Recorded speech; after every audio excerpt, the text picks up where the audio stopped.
दर्शक हो नमस्कार, शुभ सायंकाळ। आज 10 जुलै रोजी सायंकाळी 6 वाजताची उजनी अपडेट आपण या व्हिडिओच्या माध्यमातून पाहणार आहोत। सोलापूर जिल्ह्याचे जलवर्धन असलेलं उजनी धरण हे आता 50च्या उंबरठ्यावर येऊन पोहोचले।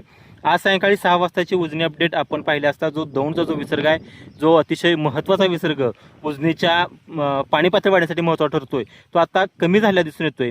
6 वाजता उजनीचा दौंडचा जो काही विसर्ग आहे, तो दौंडचा विसर्ग हा केवळ 14,062 क्युसेक इतका झाला आहे। मात्र उजनी धरण जे आहे ते उजनी धरण 45.87% म्हणजे 24.57 TMC इतकं धरण भरले। उजनी धरणानं नाबाद आपलं अर्धशतक या ठिकाणी पूर्ण केलं दिसून येते। अगदी 2 दिवसामध्ये उजनी धरण हे मायनसमधून प्लसमध्ये येऊन जवळपास आपली 50 गाठत आले। मात्र सगळ्यात खेदाची बात म्हणजे पंढरपूर तालुक्यात असेल किंवा सोलापूर जिल्ह्यातील नदीकाठचा जो शेतकरी आहे, त्या शेतकऱ्याची मात्र अतिशय बिकट अवस्था झाली आहे। वीज पुरवठा जो आहे तो वीज पुरवठा फक्त केवळ 2 तासावरती केला आहे।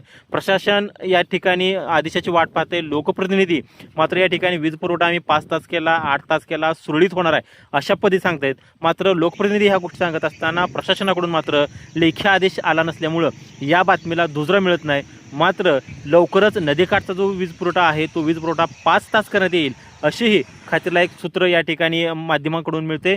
त्यामुळे नदीकाठचा वीज पुरवठा जर सुरळीत झाला तर भीमा नदीकाठी जे काही थोडं पाणी आत्ता आहे आणि त्याचबरोबर वीर धरणामधून जे काही पाणी सोडलं आहे ते पाणी 1 ते 2 दिवसांमध्ये भीमा नदीमध्ये येण्याची शक्यता आहे। त्यामुळं सोलापूर जिल्ह्यामध्ये गेल्या अनेक दिवसांपासून पाऊस नाही, पावसानं दडी मारली आहे। त्यामुळं जर वीज पुरवठा सुरळीत झाला तर ही काही नदीकाठची पिकं आहेत ती पिकं वाचण्यासाठी खूप महत्त्वाची भूमिका ही वीज पुरवठा या ठिकाणी ठरणार आहे। त्यामुळे आता सोलापूर जिल्ह्यातील शेतकऱ्यांची अवस्था धरण उशाला कोरड घशाला अशी झाली आहे। कारण उजनी धरणानं 50 जरी गाठली असली तरी मात्र आणखीन शेतकऱ्यांना विद्युत पुरवठा सुरळीत होणार नाही। तेव्हा आता विद्युत पुरवठा कसा सुरळीत होतोय, 8 तास होतोय की 5 तास होतोय हे पाहणं औत्सुक्याचं ठरणार आहे। तुर्तास तरी उजनीचे जे काही अपडेट आहेत त्या अपडेट आम्ही तुमच्यापर्यंत पोहोचू। लवकरच उजनी हे आहे आपलं ते लवकर अर्धशतक पूर्ण करेल त्याचे अपडेट आम्ही तुम्हाला आपल्या या परिवर्तन न्यूजच्या माध्यमातून तुमच्यापर्यंत पोहोचू।